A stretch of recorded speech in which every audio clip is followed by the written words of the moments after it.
la decisión del Congreso de la República, que luego de escuchar el día de ayer la exposición del Premier Walter Martos sobre la política general del Gobierno y las líneas de acción, ha otorgado la confianza a todo el gabinete ministerial.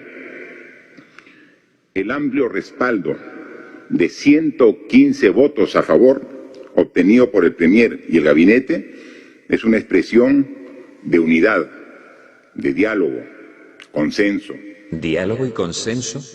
Así como el que tuviste tú, Vizcarra, con los que criticaban tus decisiones absurdas, y los llamaste generales después de la batalla. Ellos te decían lo que debías hacer y estaba en lo correcto. ¿Pero qué hiciste tú? ¿Escucharlos? No, al contrario, te encerrabas en tu orgullo de que sabías lo que hacías. Sí, sabías lo que hacías. Pero para acabar con la economía del país, mientras asegurabas a tu familia y le regalabas 30.000 soles a Richard Swing.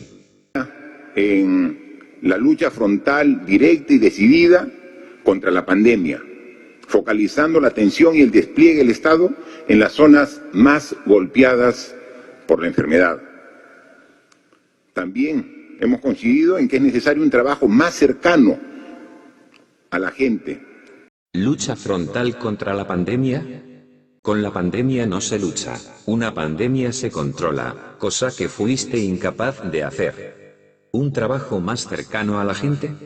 Como el de la señora Celia Capira, que corrió y te suplicó por ayuda y la dejaste abandonada, de la peor manera, y luego sales a decir, en tu discurso, que no la viste, hasta los perros ladraban con los gritos de esa pobre mujer, pero lo niegas todo, pues eres el peor presidente de la historia del país.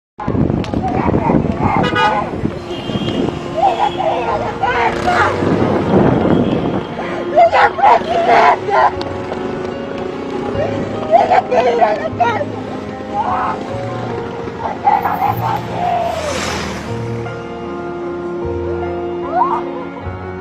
¿Por qué lo dejo ir? No piensa que sus familias va a pasar lo mismo. Todos tenemos familia, va a pasar lo mismo. Mucha gente se está contagiando porque no apoyan, porque el presidente es malo y inhumano. Yo tengo mi esposo cate, por favor, ¿por qué no le invitan a ver la carta? Solo ven lo delante en la pantalla, porque somos así, somos unos malos, porque no vamos a la cárcel.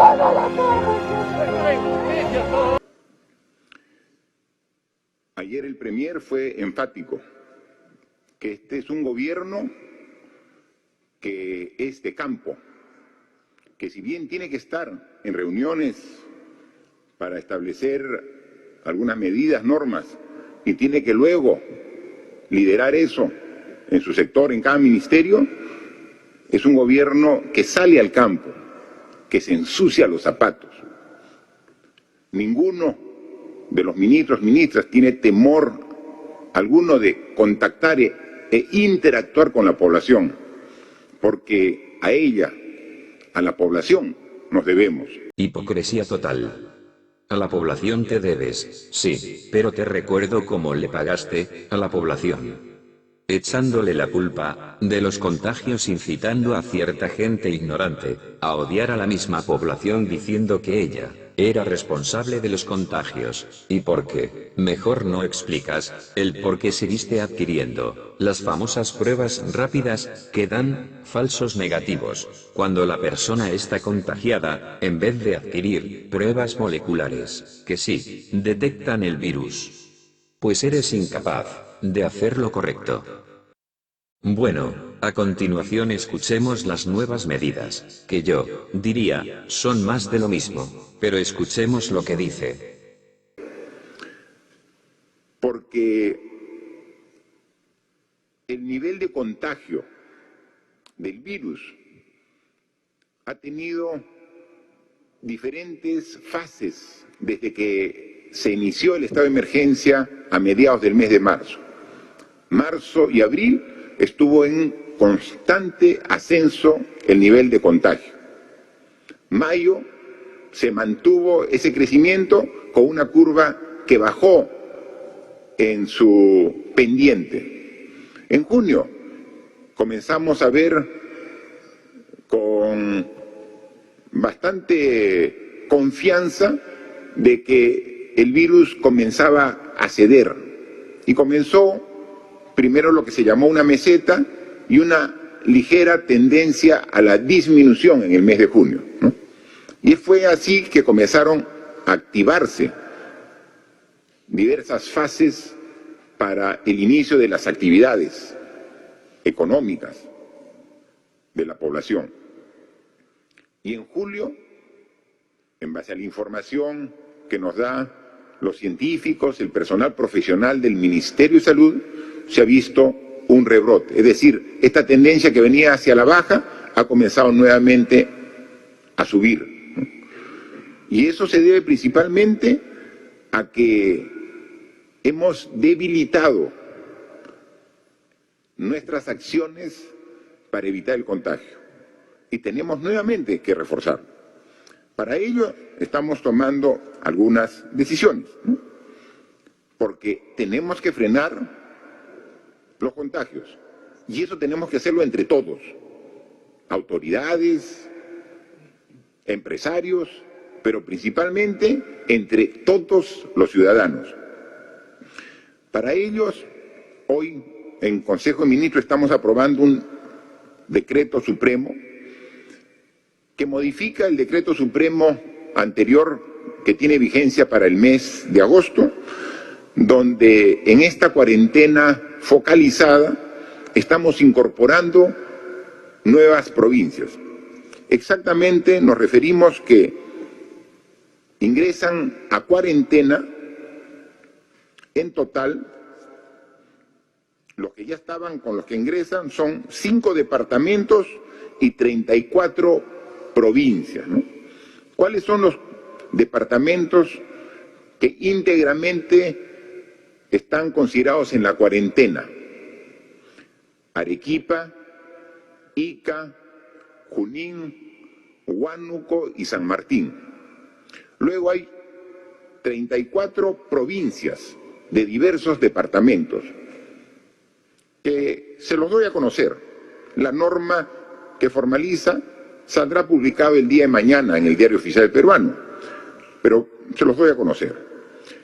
En Madre de Dios, las provincias de Tambopata e Iberia. En Pasco, la provincia de Pasco. En Ayacucho, Huamanga y Huanta. En Ancas, la provincia de Santa, de Casma y Huaraz. En Moquegua, Mariscal Nieto e Hilo. En Tacna, la provincia de Tacna. En Cusco, Cusco y la Convención. En Puno, Puno y San Román. En Cajamarca están incluidas las provincias de Cajamarca, Jaén y San Ignacio. En Amazonas, Bagua, Condorcanqui, Utcubamba. En Apurímac, las provincias de Abancay y Andahuaylas. En Lima, provincias, Barranca, Huaura, Cañete y Huaral. En La Libertad están las provincias de Virú, Pacasmayo, Chepén y Ascope. Y en Huancavelica, las provincias de Huancavelica, Angaraes y Tayacaja. Son 5 departamentos íntegros y 34 provincias, ¿no?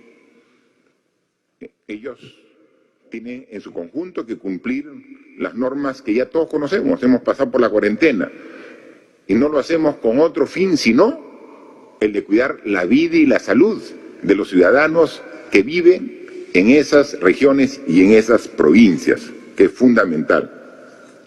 Algo que tenemos que destacar y ser muy, muy claros es que también en este decreto supremo estamos resaltando la prohibición de reuniones familiares. Y aquí tenemos un gran problema que juntos tenemos que resolver.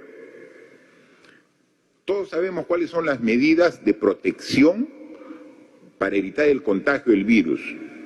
Cuando salimos de nuestros hogares, al salir y al regresar, lavado de manos con agua y con jabón. Sabemos perfectamente que cuando salimos a nuestro centro laboral, que cuando salimos a hacer compras al mercado, que cuando vamos al banco o a cualquier institución, tenemos que mantener un distanciamiento de por lo menos 1 metro entre persona a persona. Y se está cumpliendo. Y luego, para poner una barrera para el contagio contra el virus, está el uso de mascarillas. Cuando uno circula por las diferentes calles, avenidas, parques, instituciones, tiendas en nuestro país, vemos que prácticamente el 99% de la población está usando la mascarilla y la usa ya de manera correcta. Al inicio de esta pandemia, cuando todavía no usábamos mascarilla, cuando no teníamos el hábito de usar mascarilla, salíamos al mercado, salíamos al banco sin mascarilla.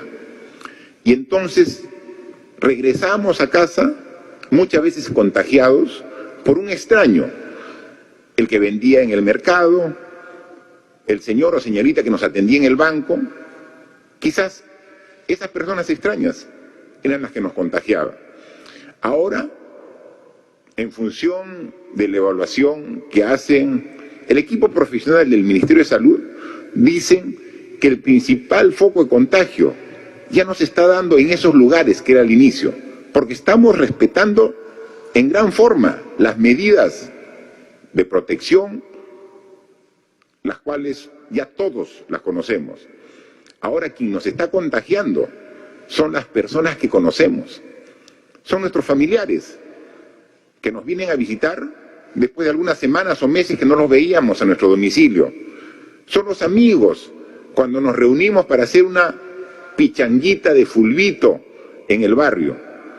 O son precisamente los que hace tiempo no veíamos y que organizamos o una parrillada o un encuentro familiar o amical. Porque cuando llegan, se trasladan desde su barrio, desde su distrito, desde su urbanización, todos bien protegidos con su mascarilla, suben al transporte urbano con mascarilla, todos van muy cuidados, pero a la hora que se reúne con la familia, con los amigos, todo el mundo se saca la mascarilla, comienzan a departir, comienzan a conversar, comienzan a festejar y ahí comienza el contagio. Entonces, son las reuniones familiares, sociales, los quinceañeros que ahora hemos visto que se están dando como que el virus hubiera desaparecido, los que están generando este repunte de contagio. Por eso, expresamente en este decreto supremo, y estamos dando la disposición para que cumpla la Policía Nacional con el apoyo de las Fuerzas Armadas, es que se prohíben las reuniones familiar y social. Ese tipo de reuniones son las que ahora están generando el contagio. Sabemos que es difícil, sabemos que tenemos que pedirle a toda la ciudadanía un poco más de paciencia. Tenemos que juntos combatir y derrotar por completo al virus para retomar ese tipo de reuniones. No estamos en condiciones aún de establecer este tipo de vínculos con gente de nuestro entorno, conocidos que son los que nos están contagiando. O lo peor, nosotros estamos contagiando a personas cercanas por nuestra irresponsabilidad. Estamos especificando claramente la prohibición, porque esa confianza es la que ha generado el rebrote. Ya basta de irresponsabilidades. Nuestros partiditos de fulbito, esas reuniones donde hay mucho, incluso consumo de bebidas alcohólicas, que hace perder aún más la responsabilidad de los que participan en las reuniones, finalmente termina con un contagio general de todos los que participaron. Y como ese tipo de reuniones normalmente se dan días domingo, tenemos que retroceder un paso en las medidas que fuimos liberando. Nosotros partimos de una cuarentena rígida, de una cuarentena total, los 7 días de la semana, y luego hemos ido flexibilizando. Y por varias semanas nos quedamos solamente con la cuarentena un día a la semana, que era el día domingo, de inmovilización obligatoria. Vamos, a partir de este domingo, a retornar a la inmovilización obligatoria los días domingo. Queremos y pensamos que es preferible retroceder un paso solo el domingo para generar la responsabilidad de todos, para nuevamente después recuperar las condiciones que todos quisiéramos tener. El decreto supremo que hoy estamos aprobando establece la inmovilización obligatoria a nivel nacional de los domingos. Esperemos que todos cumplamos de manera responsable y podamos nuevamente generar una conciencia colectiva de responsabilidad. Hagámoslo por las personas que más queremos y que ustedes también hagan por las personas que más quieren. Depende solamente de nosotros cambiar esta situación y poder nuevamente dejar sin efecto este tipo de medidas. Como vemos, le sigue echando la culpa a la población, incitando a que los peruanos nos odiemos entre nosotros mismos, en vez de asumir su incapacidad de gobernar. ¿Por qué mejor no explicas la compra de pruebas rápidas inútiles, la donación de oxígeno que rechazaste, las compras fraudulentas de equipos para los médicos y enfermeras del país? ¿Por qué no explicas por qué cambias de ministros como si cambiaras de camisa? Muchos sabemos que no lo harás, y te seguirás aprovechando de la desgracia de la población. Esperemos que después del 28 de julio del próximo año, no huyas de la justicia.